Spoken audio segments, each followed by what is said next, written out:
बिस्मिल्लाहिर्रहमानिर्रहीम। आज हमारा प्रोग्राम है एतिकाफ़ के मसाइल के बारे में। हर प्रोग्राम के शुरू में मैं एक बात अर्ज़ किया करता हूँ कि बाज़ मसाइल ऐसे होते हैं कि जिनका जानना ज़रूरी होता है और हम उनको नहीं जानते, और वो बड़े आसान से होते हैं। अगर हमें वो मालूम हो जाए तो हमारी इबादतें ज़ाय होने से बच जाएँ। लेकिन चूँकि हमें इल्म नहीं होता उन मसाइल का, छोटी छोटी बातें होती हैं, अहम होती हैं, तो हमारी इबादतें ज़ाय हो रही होती हैं। जैसे मिसाल के तौर पर नमाज के अंदर रुकू के बाद सीधा खड़ा होना ज़रूरी है, सजदे के बाद सीधा उठकर बैठना ज़रूरी है। अब ये कोई मुश्किल चीज़ नहीं है, लेकिन इसका इल्म हो जाए तो नमाज ज़ाय होने से बच जाती है। ना इल्म हो तो आदमी की उम्र 50 साल को भी क्रॉस कर जाती है और वो नमाज गलत पढ़ रहा होता है कि रुकू के बाद उठकर सीधा नहीं खड़ा होता, थोड़ा सा उठता और नीचे चला जाता है।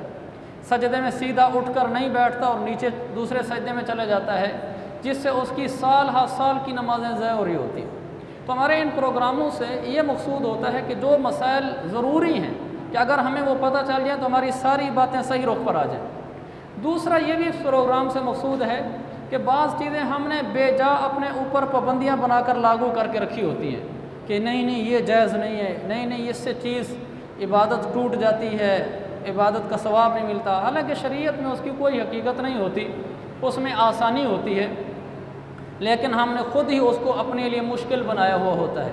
तो इस तरह के प्रोग्राम से हमारी वो सारी चीज़ें हल हो जाती हैं कि कौन सी चीज़ ज़रूरी है और किस चीज़ की इजाज़त है। और मैं पूरी कोशिश करता हूँ इस बात की कि शरीयत में जिस मसले की गुंजाइश मौजूद हो वो मैं आपके सामने अर्ज़ करूं। हाँ, जिसकी गुंजाइश मौजूद ना हो तो वो फिर मौजूद नहीं है। तो हमारा ये जो आज का कोर्स है इसके 6 बड़े पॉइंट्स हैं, एक एक को लेकर हम कर लेते हैं। इंशाल्लाह हमारा जो वक्त है पौना घंटा, उसी के अंदर ही मैं इसको ख़त्म करूँगा। बिस्मिल्लाहिर्रहमानिर्रहीम। पहली चीज़ 6 में से एतिकाफ़ का हुक्म, इसके साथ ही एतिकाफ़ का वक्त,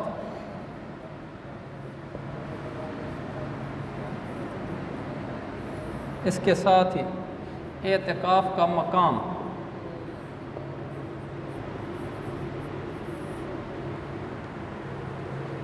ये तीनों चीज़ें इकट्ठे हैं, एक दूसरे से वाबस्ता है। एतिकाफ़ का हुक्म क्या है, यानी ये जो एतिकाफ़ का हमें हुक्म दिया गया है शरीयत में कि भाई एतिकाफ़ करो, ये फ़र्ज़ है, वाजिब है, सुन्नत है, नफिल है, किस हद तक शरीयत में इसकी हैसियत है। एतिकाफ़ शहर के हर महल्ले में और हर बस्ती में एतिकाफ़ करना सुन्नत मुअक्कदा अलल किफ़ाया है। जैसे फ़र्ज़ किफ़ाया होता है, नमाज जनाज़ा फ़र्ज़ किफ़ाया है कि चंद लोग भी नमाज जनाज़ा पढ़ लें तो बाकी सब मुसलमानों से गुनाह ख़त्म हो जाता है। अगर कोई भी नमाज जनाज़ा ना पढ़े तो सबको गुनाह होता है। तो ये जो एतिकाफ़ है ये सुन्नत मुअक्कदा किफ़ाया है, यानी अगर पूरे महल्ले में कोई एक आदमी भी उस महल्ले के मस्जिद में एतिकाफ़ नहीं बैठा, पूरे महल्ले को सुन्नत मुअक्कदा छोड़ने का गुनाह होगा। और अगर महल्ले के अंदर जितनी भी मस्जिदें हैं, किसी एक मस्जिद में कोई एक आदमी एतिकाफ़ के लिए बैठ गया तो सब की तरफ से सुन्नत अदा हो गई। तो यह सुन्नत मुअक्कदा किफ़ाया, जैसे फ़र्ज़ किफ़ाया। एक बड़ी बस्ती है, बस्ती में भला कई मस्जिदें हैं, लेकिन किसी एक मस्जिद में कोई एक आदमी एतिकाफ़ के लिए बैठ जाए तो सुन्नत अदा होगी है, पूरी बस्ती वालों को गुनाह नहीं होगा, सब गुनाह से बच गए। और उस एतिकाफ़ में बैठने वाले लोगों को पूरी बस्ती के एतिकाफ़ का सवाब मिलेगा, इसलिए कि उनकी तरफ से इसने एतिकाफ़ किया है, यानी सुन्नत मुअक्कदा अदा करने का इसको सवाब मिलेगा। हर महल्ले में एक आदमी ज़रूर बैठे, हर बस्ती में एक आदमी ज़रूर बैठे किसी मस्जिद में। एतिकाफ़ का वक्त क्या है, इसमें बहुत सारे लोग लाइल्मी की वजह से एतिकाफ़ ज़ाय कर बैठते हैं।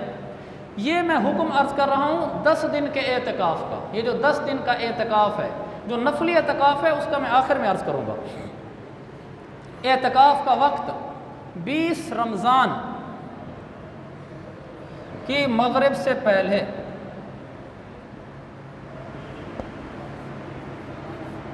ये बात ज़रूरी है। 20वां रोज़ा हमारा हो रहा है सोमवार वाले दिन, सोमवार को है ना। 20वें रोज़े वाले दिन सूरज गुरूब होने से पहले पहले मर्द मस्जिद में औरत अपने एतकाफ़ वाले कमरे में पहुंच चुकी हो, जब सूरज ग़ुरूब हो तो वो एतकाफ़ की जगह में हो। अगर सूरज ग़ुरूब होने के 1 मिनट बाद वो मस्जिद में पहुंचा या एतकाफ़ की जगह में औरत पहुंची, उसका सुन्नत एतकाफ़ नहीं हुआ, भला वो पूरे 10 दिन बैठी रहे, वो उसका नफिल एतकाफ़ होगा। ये वो चीज़ है जिसका जानना ज़रूरी है, इसलिए असर के बाद आदमी पहुँच जाए। आखिरी दर्जा ये है कि सूरज जितने पे ग़ुरूब हो रहा है उससे 2-4 मिनट पहले वो मस्जिद में मौजूद हो, ये इसका वक्त है। और ख़त्म होता है ईद का चाँद नज़र आने पर, वो जब भी नज़र है 29 रोज़े के बाद या 30 के बाद। एतकाफ़ का मकाम और एतकाफ़ की जगह मर्दों के लिए मस्जिद, औरतों के लिए घर का कमरा। मर्द मस्जिद के अलावा अगर घर में एतकाफ़ करेगा तो इसका एतकाफ़ नहीं होगा। मर्द का एतकाफ़ सिर्फ मस्जिद में होता है और औरत का घर में होता है। मर्द का एतकाफ़ जो मस्जिद में होता है तो सबसे अफजल कौन सी मस्जिद है? सबसे पहले मस्जिद हराम, फिर मस्जिद नबवी, फिर मस्जिद अक्सा, फिर जामे मस्जिद कोई भी हो। मस्जिद हराम में, बैतुल्लाह वाली मस्जिद में अगर किसी को नसीब हो जाए तो 10 दिन वहाँ एतकाफ़ करे। वहाँ ना हो सके तो मस्जिद नबवी, वहाँ ना हो तो बैतुल मुक़द्दस में जो मस्जिद है मस्जिद अक्सा, अल्लाह ताला उसको आज़ादी अता फ़रमाए। और तीसरी जामे मस्जिद, कोई भी जामे मस्जिद हो। तो अल्लाह ताला ने जिसको वसाइल दिए हैं, बल्कि वसाइल के साथ इसका ताल्लुक़ कम है, दिल की तड़प के साथ ताल्लुक़ ज़्यादा है। हम में से हर आदमी इसकी तड़प रखे, अल्लाह से मांगे कि अल्लाह मुझे मस्जिद हराम का एतकाफ़ नसीब फरमा। और जिसको अल्लाह तौफीक देता जाए तो एक दफ़ा ज़िंदगी में मस्जिद हराम में ज़रूर एतकाफ़ कर ले। अल्लाह दूसरी दफ़ा तौफीक दे मस्जिद नबवी में कर ले, तीसरी दफ़ा तौफीक दे उस तक अल्लाह करे मस्जिद अक्सा आज़ाद हो गई हो तो वहाँ कर ले, नहीं तो फिर जहाँ उसको मुयस्सर हो।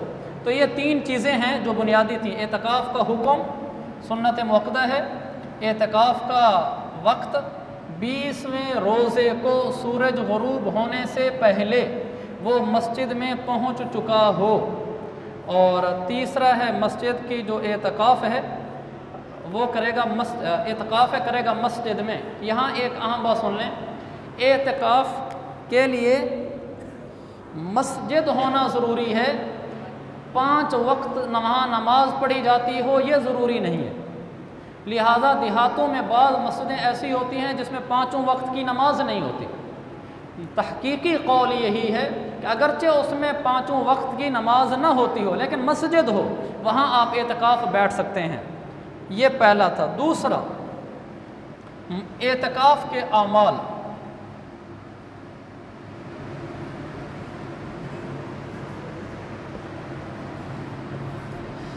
एतकाफ़ में कौन कौन से आमाल करने होते हैं? 4 आमाल हैं जिनका एहतमाम किया जाए। क़ज़ा नमाजें, वरना नफिल नमाजें।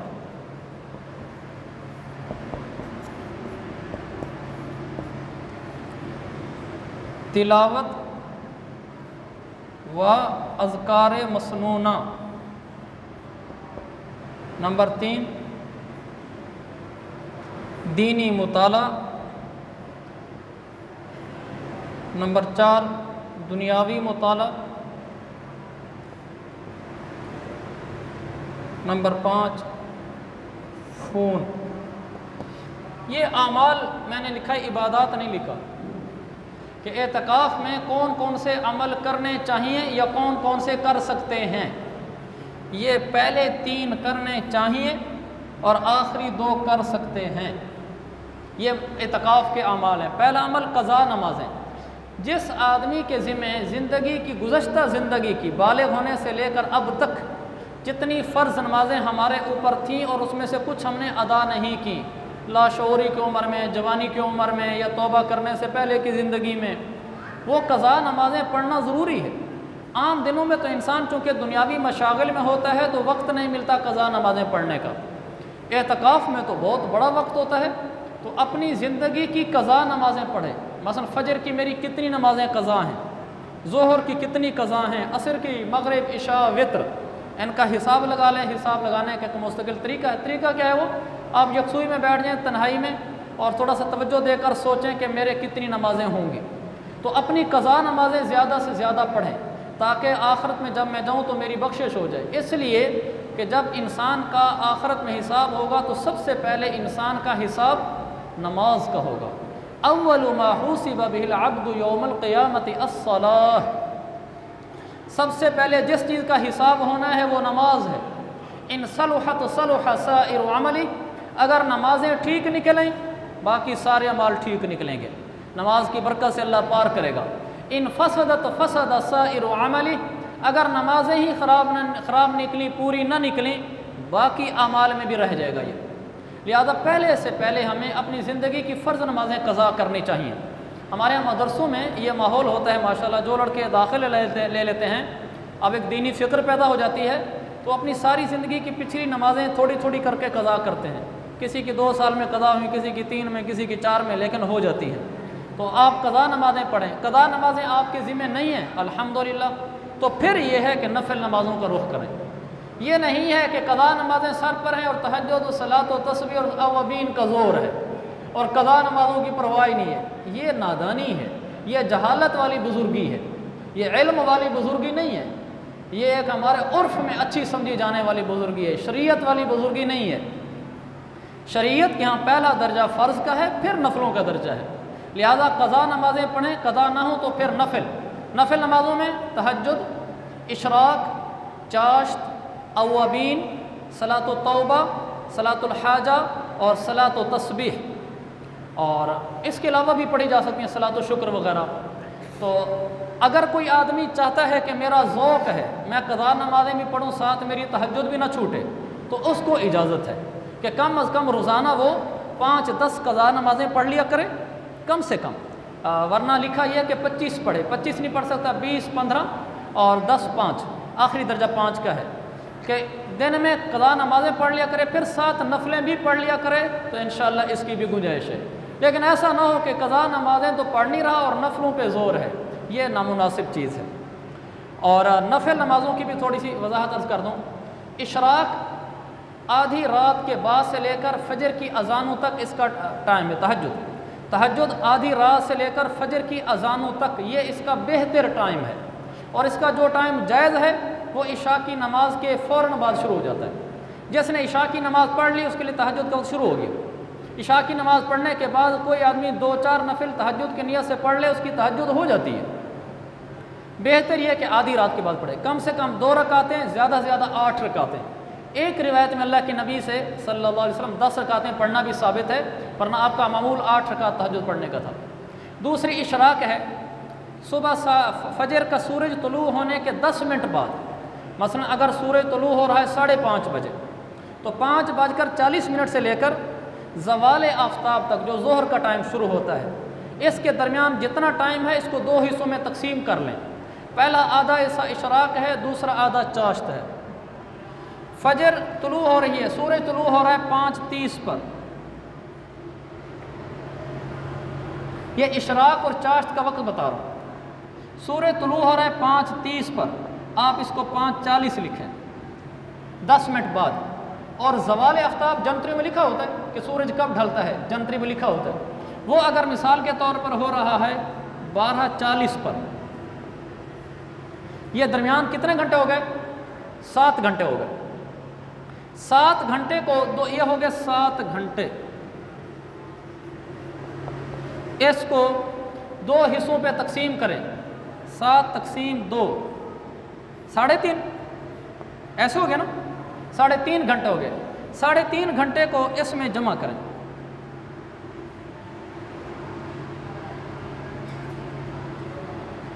जमा 3.5 जवाब हुआ तो ये कितना बन जाएगा? 40 मिनट ये और आधा घंटा ये। इसको 3.30 लिखना चाहिए ताकि समझने में सहूलत हो कि हम 50 की तरफ जा रहे हैं।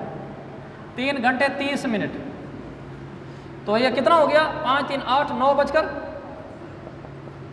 ऐसे होगा ना, 9:10। औखा हिस्सा लिख दिया, आसान लिखता तो अच्छा था वैसे। तो ये 9:10 तक इशराक का टाइम है, और 9:10 से लेकर 12:40 तक ये चाश्त का टाइम। मैं इसको थोड़ा सा आसान मिसाल से लिखता हूँ ताकि थोड़ा समझना आसान हो। ये थोड़े हिस्से मुश्किल आ गए इसमें। सूरज हमारा तुलू हो रहा है 5 बजे मसलन 50 मिनट पे, हम ये समझते हैं, तो 6 बजे शुरू करेंगे हम। 5:50 पे सूरज तुलू हो रहा है तो 6 बजे हम शुरू कर रहे हैं। और ज़वाल का टाइम है मसलन 12 बजे, वहाँ लिखा होता है ज़वाल का टाइम, ज़वाल आफ्ताब। ये 6 और 6 कितने घंटे हो गए? 6 घंटे। 6 घंटे का आधा क्या होगा? 3 घंटे। अब इसका आधा जो है ना यहाँ जमा करना है हमने, ये 3 घंटे यहाँ जमा करें, 9 हो गया ना, तो 9। अब आसान है, 6 बजे से लेकर 9 बजे तक इशराक है, 9 बजे से लेकर 12 बजे तक ये चाश्त। ये आसान सा तरीका है। तुलू आफ्ताब के बाद 10 मिनट से लेकर ज़वाल आफ्ताब टोटल टाइम, ये जितने घंटे हैं उसके आधे घंटे इसमें जमा कर दें, तो जो पहला आधा टाइम बनेगा वो इशराक है, दूसरा आधा चाश्त है। इस सब के बावजूद कि 9 बजे तक इशराक है और उसके बाद चाश्त है, चूँकि नफिल नमाजें हैं, नफिल नमाज़ों में गुंजाइश होती है। अगर कोई आदमी 9 बजे के बाद भी इशराक पढ़ता है उसकी इशराक हो जाएगी। अगर कोई आदमी 9 बजे से पहले चाश्त पढ़ लेता है कि मैं अभी टाइम है, फिर मैं दफ्तर में खेत में मसरूफ़ हो जाऊँगा, मुझे ड्यूटी में छुट्टी नहीं मिलेगी या मसरूफियत हो जाएगी, भला छुट्टी मिल भी जाए, तो वो सुबह 9 बजे से पहले ही इशराक और चाश्त इकट्ठे पढ़ लेता है तो भी अदा हो जाएंगे। लेकिन बेहतर टाइम यही है। तहज्जुद, इशराक, चाश्त। अवाबीन, मगरिब की नमाज के बाद 6 रकात नफिल पढ़ना अवाबीन है। मगरिब के फ़र्ज़ पढ़े, 2 सुन्नतें पढ़ी, 2 नफिलें पढ़ें, उसके बाद 6 नफिल और पढ़ लो। कमज़ोर दर्जा ये भी है, इस पर भी अवाबीन का सवाब मिल जाता है। मगरिब के फ़र्ज़ पढ़ने के बाद 6 नफिल पढ़, 6 रकातें पढ़ लो, 2 सुन्नतें, 2 नफिल, वही नमाज वाले, 2 नफिल और पढ़ लो, तो ये भी अवाबीन में शुमार हो जाता है। जायज़ है, बेहतर वही है। और सलातुल हाजा, सलातुल तौबा, सलातुल तस्बीह, ये तो मारूफ़ हैं। अच्छा, ये था हमारा दूसरा, तिलावत और अज़कार मसनूना। तिलावत करें एतकाफ़ के आमाल में। अज़कार मसनूना वो अज़कार जो सुन्नत में आए हैं। मैं इसकी अक्सर अर्ज़ किया करता हूँ, हम सुन्नत से और हदीस से जुड़ें। वो ज़िक्र, वो तस्बीहां किया करें जो हदीस में आई हैं, जो सुन्नत में आई हैं। इससे हटकर जो अज़कार हैं, बाज़ ठीक भी होते हैं, बाज़ तो ठीक ही नहीं होते। तो जो ठीक भी हो तो उससे ज़्यादा नूर उस ज़िक्र में है जो सुन्नत में आया है। मसनून अज़कार हैं, तीसरा कलमा है, दुरूद शरीफ है, इस्तिग़फ़ार है, ला इलाहा इल्लल्लाह है वग़ैरह। दीनी मुताला है, किसी आसान तर्जुमा कुरान ले लें, उसका मुताला कर लिया करें। कोई सीरत की किताब ले लें, उसका मुताला कर लिया करें। दीनी कुतुब का मुताला कर लें, बयानात सुन लें, नातें सुन लें। क्योंकि 10 दिन लंबा वक्त है, हर वक्त तो आदमी तिलावत और ज़िक्र नहीं कर सकता, तो दीनी मुताला कर लें। ये जो आखिरी 2 अमल हैं, इनकी भी एतकाफ़ में इजाज़त है। दुनियावी मुताला, मसलन एक आदमी है, वो कहता है कि मैं स्कूल कॉलेज में पढ़ता हूँ या पढ़ाता हूँ, मैं एतकाफ़ में नहीं बैठ सकता इसलिए कि मेरे तो इम्तिहान सर पर हैं ऊपर, मैंने तो तैयारी करनी है, लिहाजा मैं एतकाफ़ में ही नहीं बैठता। तो उसको ये है कि वो एतकाफ़ में बैठ जाए, या एतकाफ़ में भी स्कूल कॉलेज की किताबों को पढ़ सकता है। यहाँ वो अपना जब फारिग टाइम मिले तो यहाँ बैठ कर पढ़ लिया करे, लेकिन एतकाफ़ ना छोड़े। इसी तरह वो अगर किसी को ट्यूशन पढ़ाता है तो यहाँ दुनियावी को वो कहते हैं मैं ट्यूशन नहीं छोड़ सकता किसी भी मजबूरी से, इसलिए मैं एतकाफ़ छोड़ देता हूँ। तो उसको हुक्म यह है कि एतकाफ़ ना छोड़े, एतकाफ़ में बैठ जाए, यहीं मस्जिद में बैठकर चाहे ऑनलाइन पढ़ाना हो पढ़ा दिया करे, लेकिन इन दिनों की फ़ीस नहीं ले सकता। एतकाफ़ के दौरान जो बैठकर वो करेगा पढ़ाएगा, इसकी फ़ीस नहीं ले सकता। इसी तरह और भी दीनी मुताले, दुनियावी मुताले जो जायज़ हों वो कर सकता है। 5वां फ़ोन है, आदमी कारोबारी है या कोई मसरूफ़ आदमी है, वो कहता है मैं 10 दिन बैठ गया तो मेरे तो बहुत सारे काम छूट जाते हैं, लिहाजा मैं एतकाफ़ में नहीं बैठ सकता। उसके लिए यह कि एतकाफ़ में बैठ जाए, अपने काम फ़ोन पर निपटा दे, फ़ोन पर बातें कर सकता है, रब्ता कर सकता है, जिसको कोई गाइडलाइन देनी है दे सकता है, किसी को बुलवाना है बुलवा सकता है, हत्ता कि अगर डॉक्टर है नुस्खा लिखना चाहे तो लिख सकता है, लेकिन इसकी फ़ीस नहीं ले सकता। कोई और दुनियावी काम वाला है, यहाँ दुनियावी काम कर रहे हैं तो उसकी फ़ीस नहीं ले सकते, वैसे काम करने की इजाज़त है। यानी फ़ोन इस्तेमाल कर सकते हैं, किताब दुनियावी इस्तेमाल कर सकते हैं। ये हमारे एतकाफ़ के आमाल थे। और तीसरा अमल, असल तो यही है कि एतकाफ़ हमारा अमाल के साथ ही गुज़रे। इसकी हम पूरी कोशिश करें कि हमारा सोशल मीडिया का इस्तेमाल बहुत कम हो, बक़द्र ज़रूरत हो। ये मैं इसलिए कह रहा हूँ बक़द्र ज़रूरत हो कि करना तो फिर भी होता है लोगों ने इस्तेमाल, अगर कोई बिल्कुल ही छोड़ दे तो बहुत गनीमत है, वरना ऐसा ना हो कि सारा दिन ही सोशल मीडिया पे लगे हुए हैं, सारा दिन ही लगे हुए हैं, एतकाफ़ की रूह ख़त्म हो जाती है। तीसरा काम वो है, ये भी 3 चीज़ें बन जाएंगी और ये बड़ा अहम टॉपिक है। एतकाफ़ किन चीज़ों से नहीं टूटता? नहीं टूटता। किन चीज़ों से टूटता है?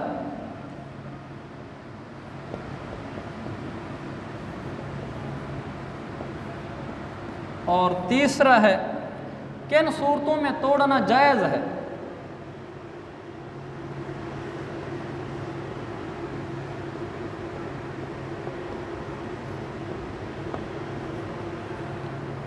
एतकाफ़ किन चीज़ों से नहीं टूटता, किन चीज़ों से टूट जाता है एतकाफ़, और किन सूरतों में ख़ुद शरीयत की तरफ से इजाज़त है कि एतकाफ़ तोड़ना चाहो तो तोड़ दो, कोई गुनाह नहीं है।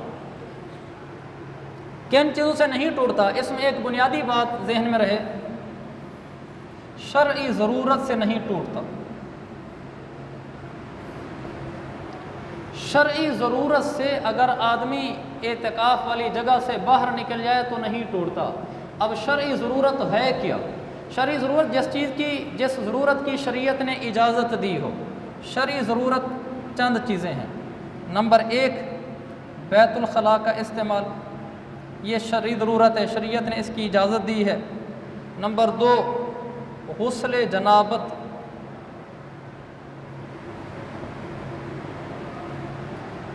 जमा गस्ल निजासत, ये गुस्ल है और ये गस्ल है।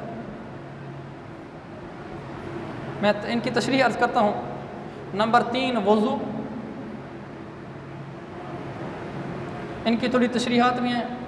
नंबर 4, खाने की अशिया बाहर से लाना।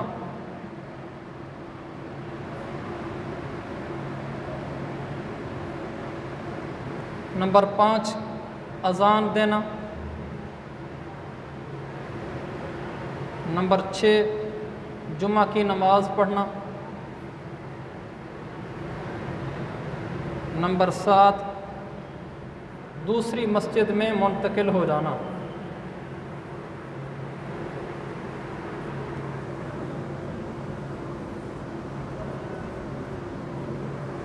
ये 7 चीज़ें शरीयत ने ज़रूरत शुमार की हैं। इन वजह से अगर आदमी एतकाफ़ से बाहर निकल जाए उसका एतकाफ़ नहीं टूटेगा। नंबर 1, बैतुल खला। ये बात तो वाज़ेह है, लेकिन इसमें जो ज़रूरी मसाइल मैं अर्ज़ करता हूँ। जब इंसान को बैतुल खला की इजाज़त ज़रूरत हो तो वो मस्जिद से बाहर जा सकता है, क्योंकि हुक्म ये होता है कि एतकाफ़ के दौरान आदमी मस्जिद से बाहर ठहर नहीं सकता, जाए और वापस आए। तो आदमी बाहर गया और बैतुल खलाओं में रश है, तो अब उसके लिए क्या हुक्म है कि वो वापस आ जाए, यहाँ तक कि कोई आदमी फारिग हो के और ये फिर जाए, या उधर ठहर कर इंतज़ार भी कर सकता है। तो इसका हुक्म ये है कि वहाँ ठहर कर इंतज़ार कर सकता है। ये भी इसकी ज़रूरत में दाखिल है, खड़ा रहे, इंतज़ार करे, जब बैतुल खला फारिग हो जाए तो इस्तेमाल करके आ जाए। दूसरी इसमें एक गुंजाइश ये है कि बाज़ दफ़ा मस्जिद के अंदर बैतुल खला नहीं होता, तो आदमी अपने घर के बैतुल खला को इस्तेमाल करने के लिए जा सकता है। इससे भी बड़ी गुंजाइश अर्ज़ करूँ, बाज़ दफ़ा बैतुल खला है लेकिन आदमी नफीस व तबा है, जितना गंदा वो बैतुल खला है उससे गोया क़ज़ाए हाजत गोया नहीं आती, यानी बहुत तबीयत पे उसके बोझ होता है। तो हर एक की तबीयत अलग होती है, जो ज़्यादा नफीस व तबा होते हैं उनको बुरे गंदे बैतुल खलाओं से ये महसूस भी होता है। जिस आदमी की तबीयत ऐसी हो कि बैतुल खला बहुत गंदा हो और उसकी तबीयत वहाँ बिल्कुल आमादा ना होती हो, ऐसे आदमी को भी शरअन इजाज़त है कि वो अपने घर चला जाए और घर का बैतुल खला इस्तेमाल करके आ जाए। बैतुल खला इस्तेमाल करने के बाद वहाँ वज़ू भी कर सकता है, लेकिन बैतुल खला इस्तेमाल करने और वज़ू करने के अलावा 1 मिनट भी घर में नहीं ठहर सकता। 1 मिनट भी, अगर 1 मिनट भी ठहर गया उसका इत्काफ़ टूट जाएगा। ये सिर्फ़ उसको बैतुल खला एक ज़रूरत है और उसकी ज़रूरत उसकी तबीयत के पेश नज़र मस्जिद के बैतुल खला से नहीं पूरी होती, तो शरीयत ने उसका लिहाज रखा है, उसको घर जाने की इजाज़त दी है। बतौर ख़ास देहातों में मस्जिदें होती हैं लेकिन बैतुल खला नहीं होते, या होते हैं तो वो बंद पड़े हैं कब के। तो ऐसा आदमी घर से जाकर बैतुल खला इस्तेमाल करके आ जाए। दूसरा है गुस्ल जनाबत। गुस्ल जनाबत, जनाबत का गुस्ल, यानी आदमी नापाक हो गया, जैसे एहतलाम हो गया उसको, तो एहतलाम से रोज़ा नहीं टूटता है, एतकाफ भी नहीं टूटता, तो वो अपना गुस्ल जनाबत करने के लिए जा सकता है। जब वो गुस्ल जनाबत करने के लिए गया तो वहाँ उस दौरान उसको कपड़ा नापाक धोना भी पड़ता है, मुमकिन है उसके पास कपड़ा ही वही हो, वो वहाँ बैठकर कपड़ा धो सकता है, कपड़ा धोकर वही पहनकर आ जाए, कोई हर्ज नहीं है। हत्ता कि अगर सिर्फ ये गस्ल नजासत, पहले मैंने अर्ज़ किया गुस्ल जनाबत, दूसरा गस्ल, गस्ल कहते हैं अरबी में धोने को, नजासत नापाकी को, नापाकी के धोने के लिए भी मस्जिद से बाहर जा सकता है। बैठा था और खून निकल आया और कपड़ों को लग गया, फिंसी फोड़ा था फूट गया, पीप लग गई, कपड़ा नापाक हो गया, कपड़े नापाक को धोने के लिए मस्जिद से बाहर जा सकता है, वज़ू खाने पे चला जाए और जाए उसको धोकर आ जाए। अगर वो कपड़ा वाशरूम में धोया जा सकता है तो वाशरूम में धोकर आ जाए, नापाकी धोने की भी इजाज़त है। यहाँ जो सबसे बड़ा मसला दरपेश है वही जो आपके जहनों में पता नहीं आ रहा होगा, गर्मियाँ हैं, बाद दफ़ा गुस्ल जनाबत तो नहीं होता लेकिन गुस्ल ठंडक होता है, इसके बारे में क्या हुक्म है? अब इसके लिए लोग कहते हैं जी ये हमसे मुश्किल है, और ये बात बिल्कुल ठीक है। पिछले प्रोग्राम में भी मैंने एक मसले के बारे में अर्ज़ किया था, वो ठेकेदार पर उशुर आता है, मैंने कहा उसके लिए मैंने काफ़ी मुताला किया ताकि कोई हल निकले इसका। इस गुस्ल ठंडा के लिए भी मैंने काफ़ी मुताला किया ताकि इसका कोई हल निकले, क्योंकि ये हकीकी चीज़ है। ये तो हम बैठ कर यहाँ फतवे देना तो आसान है कि जब ठंडा का गुस्ल नहीं कर सकते, किताबों में ऐसे लिखा हुआ है, जब पड़ जाए ना अपने ऊपर और गर्मी में बैठा हो फिर पता चलता है। वो लिखा हुआ है ना किताबों में कि कंकरी मारने का तरीका ये है शैतानों को हज के मौके पर, कि कंकरी यहाँ रख के ना यूँ मारें। तो मक्की साहब एक दफ़ा फरमा रहे थे कि ये जो उलमा वहाँ पाकिस्तान में मिंबर पर बैठ के मसले बताते हैं ना कि यूँ रख के मारो, उनको कोई तरह के तो मार के दिखलाओ। वो इतना रश होता है कि बंदे पर बंदा चढ़ा होता है, यहाँ रख के कंकरी मारी जाती है, ये यहाँ रखता रहेगा, बंदा नीचे होगा। वहाँ तो किसी तरीके से बस साथ पूरी करे और आगे निकले। तो बाज़ चीज़ें किताबों में तो लिखी होती हैं लेकिन उसको प्रैक्टिकली करना मुश्किल होता है। तो ये तो ठीक है कि ठंडा का गुस्ल नहीं कर सकते, लेकिन कैसे 10 दिन रहें? कौन सा हर मस्जिद में एसी लगे हुए हैं? तो उसका हल ये है, आपको उसकी गुंजाइश बता रहा हूँ कि शरीयत के अंदर रहते हुए जो उसकी गुंजाइश है। ये तो आप नहीं कर सकते कि आपको गर्मी लगी है तो आप नहाने चले गए ठंडा के लिए, इजाज़त है, इसकी बिल्कुल इजाज़त नहीं। कोई आदमी महज नहाने की नियत से गुस्ल खाने में चला जाए, उसका गुस्ल, उसका एतकाफ़ टूट जाएगा। तो उसकी गुंजाइश ये है, जब कभी आप क़ज़ाए हाजत के लिए जाएं, ऐसा गुस्ल खाने का इंतखाब करें जिसमें ऊपर वाली टूटी भी लगी हुई हो, शावर हो, टूटी हो। आप यहाँ से मुख्तसर लिबास में जाएं, जैसे पगड़ी टोपी वगैरह चीज़ें सारी इधर उतार के जाएं, और मर्द हैं तो कोई हर्ज नहीं, कमीज़ भी उतार के जाएं, बुनियान शलवार के साथ जाएं। आप जाएं क़ज़ाए हाजत के लिए, पेशाब पखाने के लिए। वहाँ जब उससे फ़ारिग़ हो जाएं, जितनी देर में आप वज़ू करते हैं उतनी देर में आप गुस्ल कर लें, तो आपका उसी ज़िमन में वज़ू भी हो जाएगा और गुस्ल भी हो जाएगा। ये भला दिन में 5 दफ़ा कर लें, 10 दफ़ा कर लें।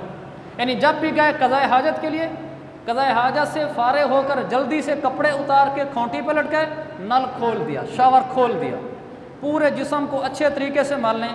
मेरा ज़ाती तज्ज़िया ये है कि तकरीबन 4 मिनट में तो 4 मिनट तो वज़ू में लग ही जाते हैं, अगर आदमी आराम से सुन्नत के मुताबिक करे तो वो 3-4 मिनट में अच्छे तरीके से नहा सकता है। पूरे जिस्म पे हाथ शात मल के अच्छे तरीके से उसको करके फिर ठक से कपड़े पहनकर बाहर आ जाए, ये उसको इजाज़त है और इससे तो अच्छा खासा मसला हल हो जाता है। बस स्पेशल नहीं जा सकता। ये नहीं, ये किसी और से भी आपके अल्फाज में मुंतकिल कर दूँ आगे। अल्फाज खुश करने वाले हैं ना, इसलिए ताकि आप सब खुश हो जाए इनकी बरकत से। वो कहते हैं कि एक आदमी घर के वाशरूम का इस्तेमाल करने के लिए गया, शरन उसके लिए गुंजाइश थी, जैसे वाशरूम था नहीं या बहुत बुरा था, तो वहाँ अगर गया, आगे अल्फाज उनके, अगर वहाँ गया और प्यारी बीवी ने कोई बात पूछ ली तो जवाब दे सकता है। भाई एक बात तो ये कि सब के नज़दीक बीवियाँ प्यारी होनी चाहिए, ये सब के लिए होनी चाहिए। बीवी से मोहब्बत हमारे दीन का हिस्सा है और हमारी नबी की सुन्नत है। अगर उस दौरान, अभी आगे आ भी रहा है, अगर आप वाशरूम जा रहे हैं और आ रहे हैं, किसी भी वाशरूम में, यहाँ या घर में, इस दौरान चलते हुए कोई आपसे बोल ले, कोई भी बोल ले, बात कर ले, तो आप उसकी बात का जवाब दे सकते हैं, लेकिन ठहर कर बात नहीं कर सकते। यानी आप किसी की वजह से ठहर जाएं, ऐसा नहीं कर सकते।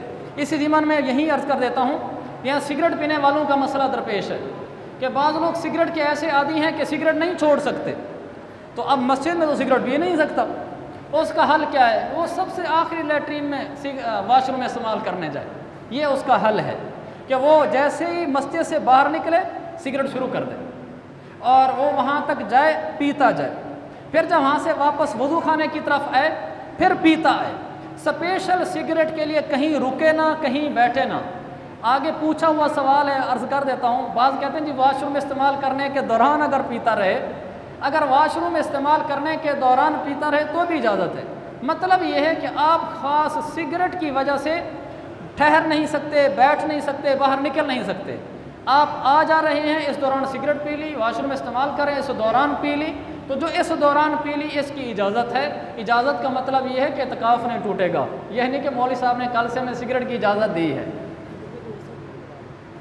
वो अगला है जी वज़ू। वज़ू के बारे में एक दो बातें तो अभी मैंने पहले ही अर्ज़ कर दी कि आप वज़ू करने जा रहे हैं, वज़ू करने आ रहे हैं, इस दौरान बात कर सकते हैं, बात सुन सकते हैं, जवाब दे सकते हैं, सिगरेट पीते हैं, जो पीना चाहें तो इत्काफ़ नहीं टूटेगा। वज़ू अगर आप पहले से बावज़ू हैं, आप कहते हैं चलो वज़ू ताज़ा कर लेता हूँ, वज़ू आपका टूटा हुआ नहीं है, आप वज़ू करने के लिए बाहर नहीं जा सकते। अगर आप जाएंगे तो वज़ू टूट जाएगा, ये एक ज़रूरी चीज़ है।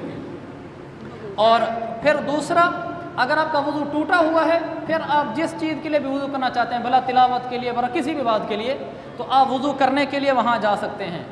आप वज़ू करने के लिए पहुँच गए, कुली करेंगे, हाथ धोएंगे, इस दौरान आप मिसवाक इस्तेमाल कर सकते हैं, टूथपेस्ट इस्तेमाल कर सकते हैं, साबुन इस्तेमाल कर सकते हैं, हत्ता के तौलिए से आज़ा साफ़ भी कर सकते हैं। स्पेशल हाथ धोने के लिए वज़ू खाने पे जाना इत्काफ़ टूट जाता है। स्पेशल कुली करने के लिए जाना इत्काफ़ टूट जाता है। आप गए हैं वज़ू करने के लिए, इस दौरान आपने पेस्ट भी कर लिया या मिसवाक कर लिया या साबुन से हाथ धो लिए या बाद में तौलिए से हाथ खुश्क कर लिए आते आते, तो इन चीज़ों की इजाज़त है, इनसे इत्काफ़ नहीं टूटता। और जो वज़ू खाना है ये मस्जिद की हुदूद से बाहर होता है, चाहे किसी मस्जिद के सहन में हौज़ बना हुआ हो, जैसे वज़ू के लिए हौज़ तालाब होते हैं, तो वो हौज़ वाली जगह मस्जिद से बाहर होती है, क्योंकि मस्जिद कोई वज़ू की जगह नहीं है, मस्जिद इबादत की जगह है। तो यहाँ ये नुक्ता भी अच्छे तरीके से ज़हन नशीन फरमा लें, मस्जिद किसको कहते हैं, क्योंकि एतकाफ़ वाला मस्जिद से बाहर नहीं जा सकता।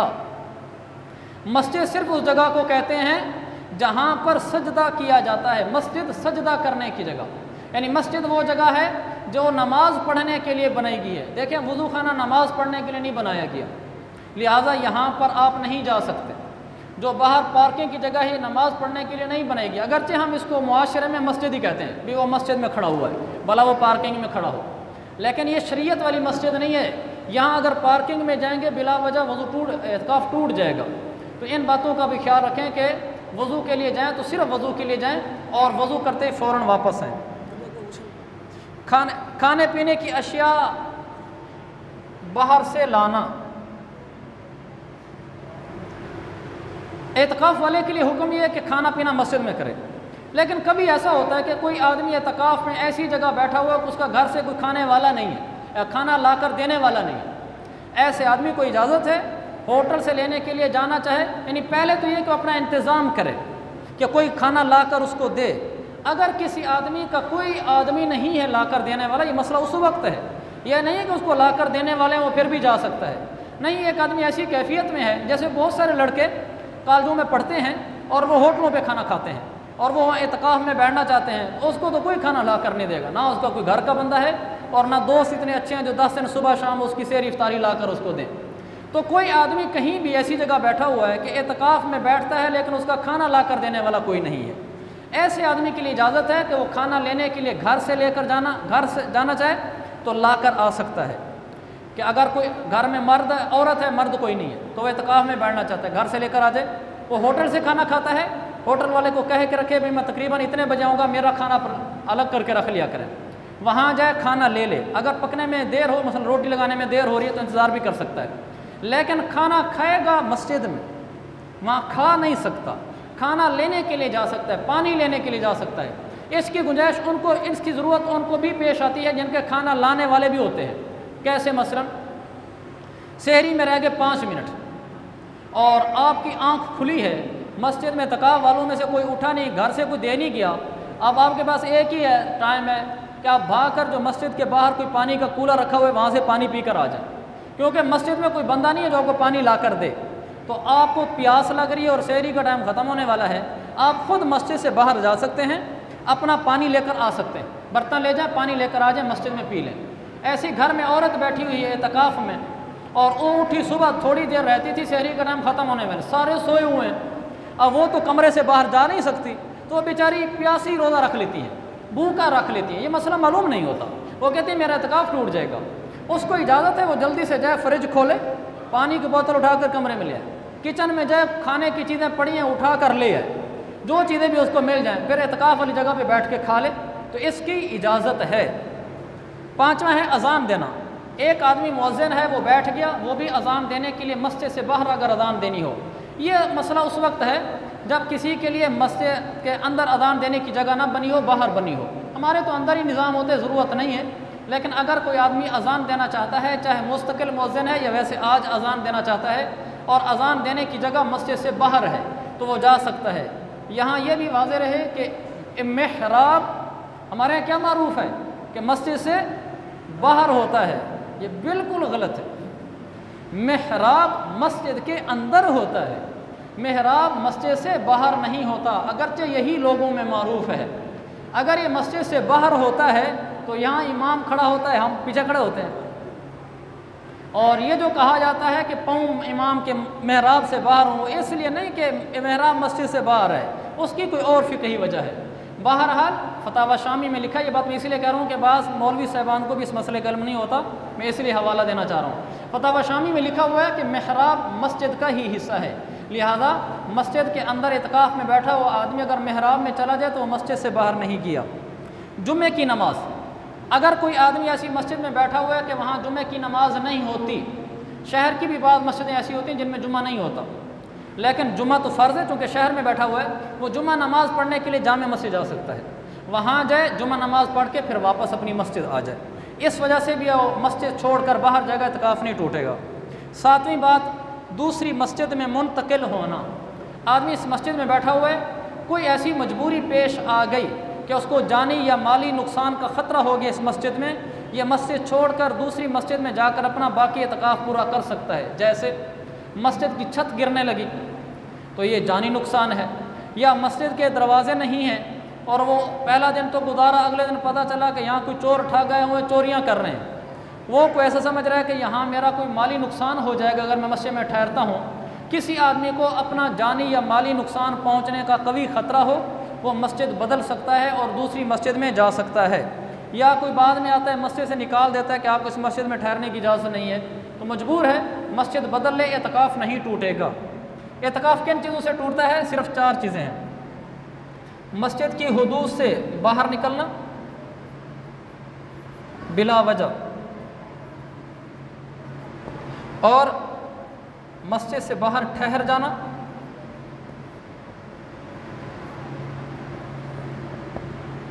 रोज़ा न रखना या रोज़ा टूट जाना, रोज़ा न रखना, रोज़ा टूट जाना।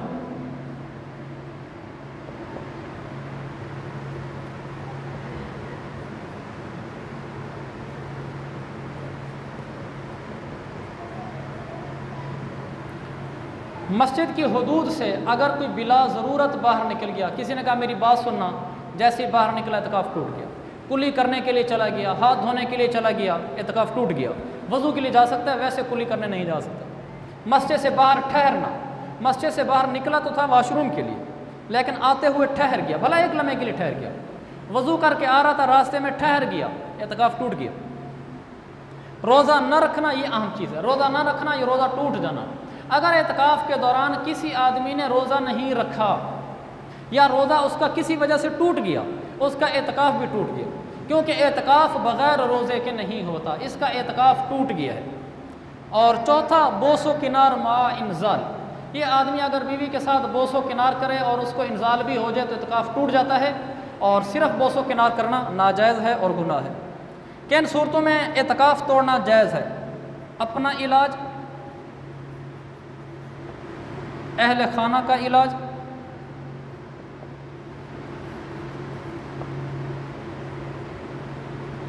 नुकसान से बचाना,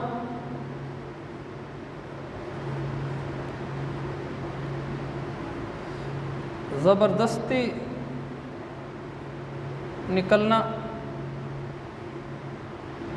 नमाज जनाजा पढ़ाना।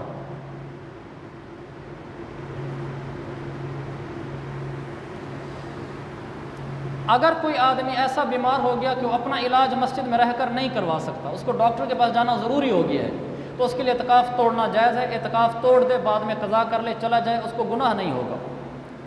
अहले खाना के इलाज, बीवी बच्चे माँ बाप ऐसे शदीद बीमार हो गए कि उनको डॉक्टर के पास लेकर जाने वाला कोई नहीं सिवाय इसके, शरीयत की तरफ से हुक्म है ये एतकाफ़ तोड़ दे और चला जाए। एतकाफ़ तोड़ने का गुनाह नहीं होगा, उसको बाद में कज़ा करेगा। नुकसान से बचाना, बाहर किसी आदमी का जानी या माली नुकसान हो रहा है और ये आदमी उसको बचा सकता है, आग लग गई है, कोई और नुकसान हो रहा है, ये उसको बचा सकता है। कोई आदमी डूबने लगा है, कुछ भी हो गया, इसके सामने एक्सीडेंट हो गया है, किसी आदमी को नुकसान से बचाने के लिए, बड़े नुकसान से बचाने के लिए अगर इसका निकलना ज़रूरी है तो ये निकल सकता है। ज़बरदस्ती निकलना, हुकूमत ने वारंट गिरफ़्तारी इसके लिए भेज दिए और उन्होंने कहा बाहर निकलो, मजबूर है, ज़बरदस्ती निकलना पड़ रहा है, तो ये निकल सकता है। एतकाफ़ तोड़ने का गुनाह नहीं होगा, कज़ा करेगा। नमाज जनाजा पढ़ाने के लिए जा सकता है बशर्ते कि कोई और आदमी नमाज जनाजा पढ़ाने वाला ना हो, इसके अलावा यही जनाजा पढ़ा सकता है। किसी ऐसी बस्ती, किसी ऐसी जगह में रहता है और कोई नहीं, एक ही आदमी जनाजा पढ़ाने वाला है, तो ये आदमी फिर जा सकता है, वरना नहीं जा सकता। ये चंद वो चीज़ें थी जिनका समझना भी बहुत ज़रूरी था कि किन चीज़ों से एतकाफ़ टूटता है और किन चीज़ों से एतकाफ़ नहीं टूटता। आगे है कज़ा, एतकाफ़ की कज़ा का तरीका। एतकाफ़ टूट गया, अब हमारे यहाँ मशहूर क्या है कि एतकाफ़ टूट जाए तो उसकी 10 दिन कज़ा करते हैं, ऐसा नहीं है। एतकाफ़ की कज़ा,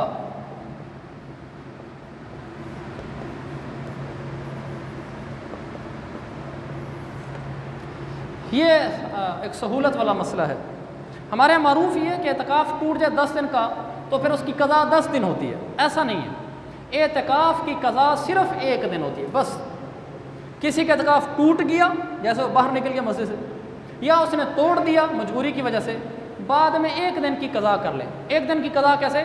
किसी भी दिन मगरिब से पहले मस्जिद में आ जाए एतकाफ़ की नीयत से, अगले दिन मगरिब तक मस्जिद में रहे, बस इसकी एतकाफ़ की कज़ा हो गई है। अगर किसी का तीसरे चौथे रोज़े को एतकाफ़ टूट गया तो ये नहीं कि उठकर घर चला जाए, बाकी दिन बैठ जाए नफली एतकाफ़ कर ले, 1 दिन कज़ा की नियत कर ले, बाकी दिन नफली एतकाफ़ कर ले। मर्द हों या औरतें हों, एतकाफ़ की कज़ा सिर्फ 1 दिन होती है, मगरिब से लेकर अगली मगरिब तक, बस ये एतकाफ़ की कज़ा है। 5वां है नफली एतकाफ़।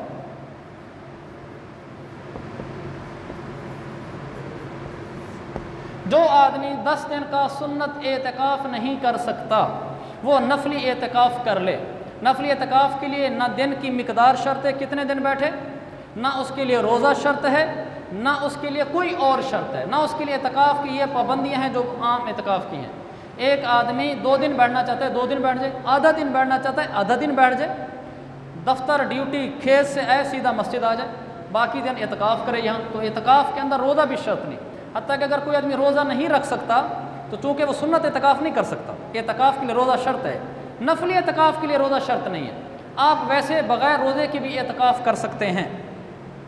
और जो एतकाफ़ की पाबंदियाँ होती हैं, आप ठंडा के गुस्ल के लिए स्पेशल नहीं जा सकते, बाहर नहीं जा सकते, नफली एतकाफ़ में वो पाबंदियाँ भी नहीं होती। हाँ ठीक है, नफली एतकाफ़ का सवाब भी फिर सुन्नत एतकाफ़ वाला नहीं होता, लेकिन न होने से तो बहुत बेहतर है। हमारा छठा और आखिरी उन्वान वो है बच्चों का एतकाफ़ और ख़वातीन का एतकाफ़। बच्चों का एतकाफ़ और ख़वातीन का एतकाफ़।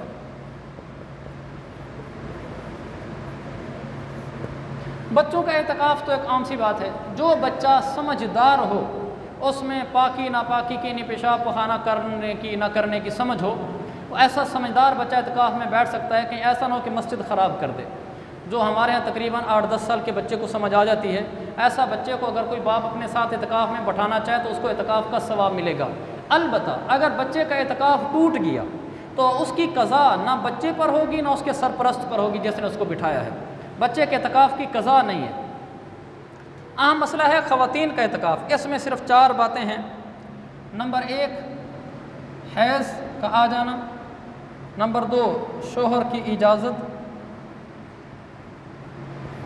नंबर 3 एतकाफ़ के आमाल, नंबर 4 एतकाफ़ का कमरा।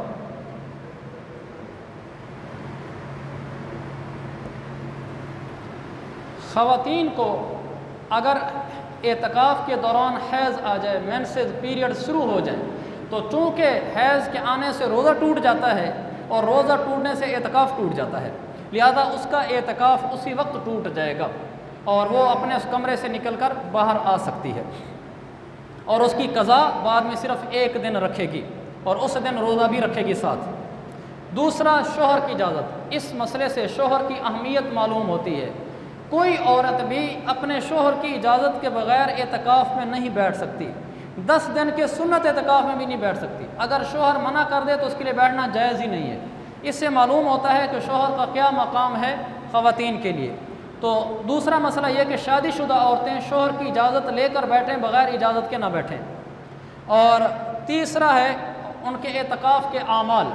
जो अमाल मैंने मर्दों के बयान किए थे, तिलावत है, दीनी मुताला है, सारे कुछ उनके लिए भी हैं। यहाँ एक इजाफ़ी बात ये मर्ज़ करना चाहता हूँ, औरतें अपने एतकाफ़ वाले कमरे में बैठकर सब्ज़ी पकाना, सब्ज़ी काटना, फल काटना और कपड़े इस्त्री करना, बच्चों को दूध पिलाना, इस तरह के जो घर के काम उस कमरे में बैठकर हो सकते हैं, ये सारे काम वो वहाँ बैठकर कर सकती है।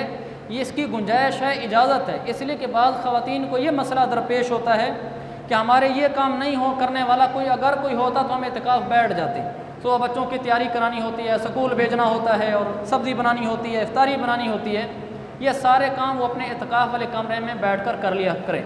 इसी तरह कपड़े सीना है, छोटा मोटा सर पे तेल लगाना है, कंघी करना है, नाखून काटना है, ये सारे काम मर्द भी कर सकता है, औरत भी कर सकती है एतकाफ़ की हालत में।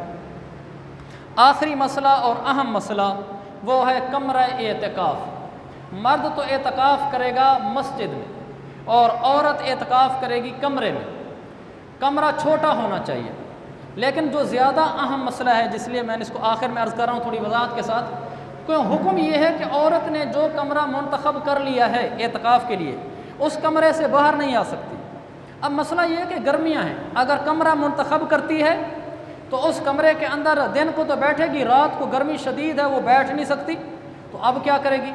तो ऐसे मौके पर औरत को ये इजाज़त है कि वो कमरे का एक कमरे के बकदर, मसलन ये है कमरा है और ये है उसके आगे बरामदा है, ये कमरा और ये बरामदा। अब क्या करे औरत? औरत मसलन छोटे कमरे जितनी जगह, यानी अब यूँ समझ लें 4 पाइयों जितनी, 4 चारपाइयाँ, 4 बेड्स, 4 चारपाइयों के बकदर वो जगह एतकाफ़ गाह के लिए कर सकती है। तो वो क्या करे? ये कमरे का दरवाज़ा है और ये बरामदा है, तो वो यहाँ लकीर लगाई यूँ और इधर आधे बरामदे की लकीर लगाए, इसको वो अपना बना दे एतकाफ़ गाह।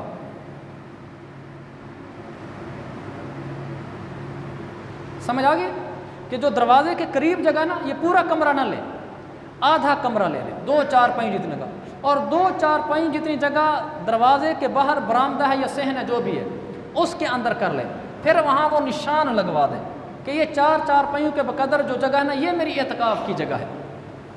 तो वो एतकाफ़ में बैठने से पहले नियत कर ले कि मैं नमाजें भी आइंदा इधर पढ़ूँगी और एतकाफ़ भी यहाँ करूँगी, तो वो इसका निशान लगा कर बैठ जाए। अब वो ये जगह भी और बरामदे के शुरू वाली जगह या सहन के शुरू वाली जगह, ये भी उसके एतकाफ़ की जगह है। अब वो चाहे यहाँ बैठे या यहाँ बैठे, दिन रात में जहाँ उसको बैठने की सहूलत हो वो वहीं आकर बैठ जा करे, तो वो गर्मियों में भी एतकाफ़ कर सकती है। और गुस्ल के लिए उसके लिए भी यही हुक्म है जो मर्दों के लिए है। स्पेशल गुस्ल के लिए नहीं जा सकती, ठंडा का गुस्ल, अगर उसको भी ज़रूरत है तो वो कमरे की कुंडी लगाकर मुख्तसर कपड़े पहनकर अंदर चली जाए वाशरूम में, क़ज़ाए हाजा से फ़रागत के बाद जल्दी से शावर के नीचे 3-4 मिनट में पूरे जिस्म पे पानी बहा के आ जाए। ये औरत का एतकाफ़ है। अल्लाह ताला अमल की तौफ़ीक अता फ़रमाए।